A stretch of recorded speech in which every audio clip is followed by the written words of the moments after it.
This makes me very nervous because I think I know what it is, and it should not, if it is what I think it is, should not be in this box because it is much bigger. And if it is what I think it is, then it is folded. I'm really not happy about it. I'm hoping that it is something I'm not expecting, but I'm pretty sure it's what I think it is, and I am not happy. Let's get into this box and see.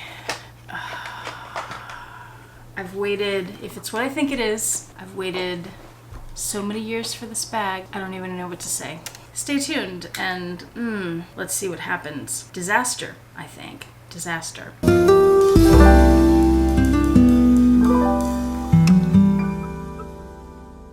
Hi YouTube, Autumn Beckman here. Welcome to my channel, or welcome back to my channel. My channel is all about luxury living on a budget, from high-end luxury handbags and small goods to the everyday luxuries of life. If that sounds interesting to you, please make sure you subscribe, click the bell notification icon to be notified when I post new videos, and be sure to like the videos that you enjoy. And one of the perks of subscribing to my channel is you get to see my community posts on your YouTube homepage. That's where I post deals and discount codes and sales and rare finds related to these beautiful things we love. Let's get into this. Oh boy, there's a story behind it. There's always a story behind these things, right? But I have a knot in my stomach because I'm so upset if this is what I was expecting today. You know, the post office, they've been having some trouble delivering things on time for a number of reasons, so it's possible this is something else. Nope, it's what I thought it was, and it is not happy about it. There's the bag, or maybe it's just smaller than I remember it being. It seems like there were two sizes of this bag, so maybe it's the smaller one and I don't realize it. Oh, let's hope. Let's hope it's not just folded and crushed. It's hard to tell. At least they put it in a plastic bag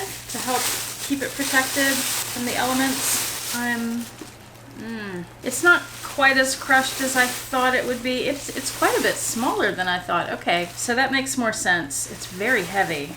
Good Lord.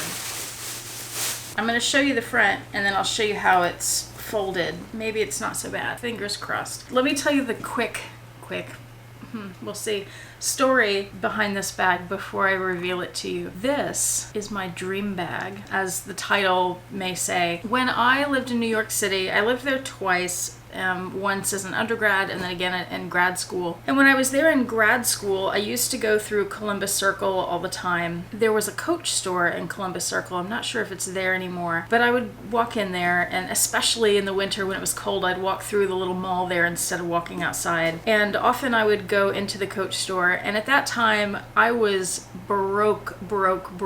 Like, a typical dinner for me would be a can of green beans or a ramen noodle packet. A handbag from Coach was a huge luxury, and not a luxury I could afford. There was a handbag there, a tote bag, a beautiful leather tote bag, and this was around 2006. That's when this bag was released, and I remember it being $300 or $400. I mean, that might as well have been $1 million for me. I loved this bag so much. There was one very special thing about it, one particular thing that was very special that I'd never seen on a bag before, and I just thought it was the most beautiful thing I'd ever seen on a bag. I would go into that Coach store and visit this handbag because I loved it that much, and I would, I'd go look at it. I wouldn't talk to it or anything, but I'd go look at it and touch it and, wish that it was mine, but there was no way. Well, it's mine today. How many years later is this? 15 years later, it's all mine. All right, let's show it to you. Here it is. Back up so you can see the whole thing. This seems like it was the smaller size. I think I'm correct in saying there were two different sizes, and I remember it being larger than this. I would have wanted the larger tote, but this is it. It's called the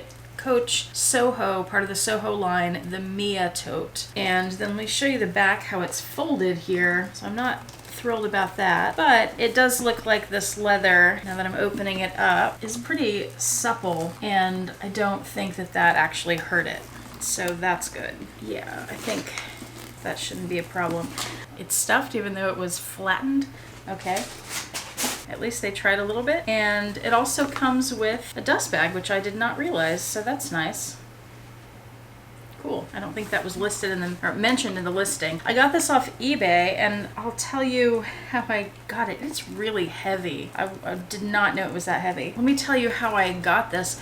A few times since 2006, since New York, a few times in the last few years, I have checked on eBay looking for this bag, and I've found it before, just never bought it for whatever reason. Well, this time I found it last week and it was up for auction, but there was also a buy it now. And again, the original price was $300 or $400. The buy it now price was $180. Not bad, I thought. There was also a bid and no one had bid on it. And the bid started at $80, or maybe the buy it now was $160, because I think the bid was half of the buy it now. Anyway, I wasn't gonna get it, and then I put it on my watch list and I got an alert close to when the bidding was about to end. And I went and looked at the listing again, and I took a few screenshots and sent them to Yota and Winnie. And Yota replied back, "Oh, that's beautiful." She really liked it a lot. I think at this point that it does look a bit dated, especially with these big pockets on the sides. The braids was the super special thing about it that I just loved and had never seen before. Block my face so it'll focus on that. But isn't that pretty? Aren't those the prettiest handles? I love them. Still, they're gorgeous. And the leather is beautiful in this. So Yota was like, "Oh, I love it." And so I went back to the listing and I noticed that there was like a minute left in bidding and no one had bid on it, and it was only $80 to start. So I bid $80 and I won it. So I got my dream $300 or $400 bag for $80, 15 years later. There you go. I could definitely use this for work. This would be a great work tote. I need to stuff it and show you guys the insides too. I was reading up on this after I purchased it. Let me show you a few details on the outside here. So besides those lovely handles, they are adjustable too. You can make it an inch shorter on each side to make your strap drop a little shorter. It has this kind of Coach hang tag.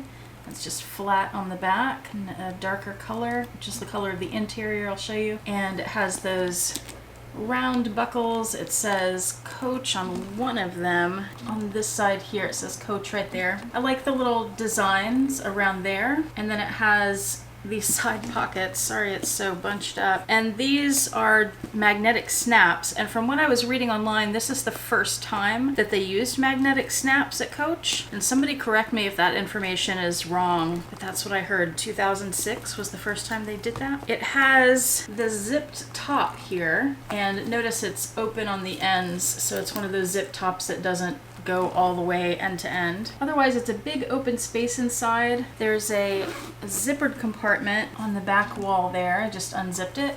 And it has a fabric lining, and there is the Coach Creed. It does say it's made in China. I figured that would be the case with this year of bag. And it has these two slip pockets there, and there's also a D-ring on one side. Okay, I'm gonna stuff this so it'll fill the bag out and you can see what it looks like that, and then I'll do a couple of mod shots so you can get a better idea of how big it is. Let me measure it. That would also give you a better idea. I did see several of these on the pre-loved market if you were interested in getting one. The base of the bag is 10.5 inches by 7 inches deep, and this one's about 10.5 inches tall and very heavy. It's also glazed around the edges. Let me give you a spin here now that I've stuffed it. It looks a little better. The pocket is still smushed, but the bag is not. That gives you an idea of what it looks like. And here's the base. And of course, those beautiful braided handles. This would definitely be a shoulder bag. So that's how it would look on the shoulder. It does stick out a bit because it's quite a deep bag. It's 7.5 inches there. Pardon me if there's stuff on my shirt. I just made a couple of big pots of soup. I didn't realize that was there. There you go. It's a beautiful color. I think the color was called Tobacco. Though it's a heavy bag, it's not too bad on my shoulder. Of course, I only have paper in it right now, crumpled up paper. But it's really pretty. I like, sometimes when you have a bag on your shoulder, looking at it from the front or the back, it doesn't look that great because most of the detail would be on the front of the bag. But it's nice that those pockets are there. It gives it some detail, something to look at. And it's easy to hold right here. The leather's very pliable and pretty soft, so it doesn't dig into the shoulder or anything. It's really pretty. I'm glad I got it. I like it. So Autumn 2006 finally got her dream bag, and she's thrilled. Thank you so much for watching. I do appreciate it. Hope to see you back here next time. I hope you and your loved ones are doing well, and I hope you have a fantastic day. Bye.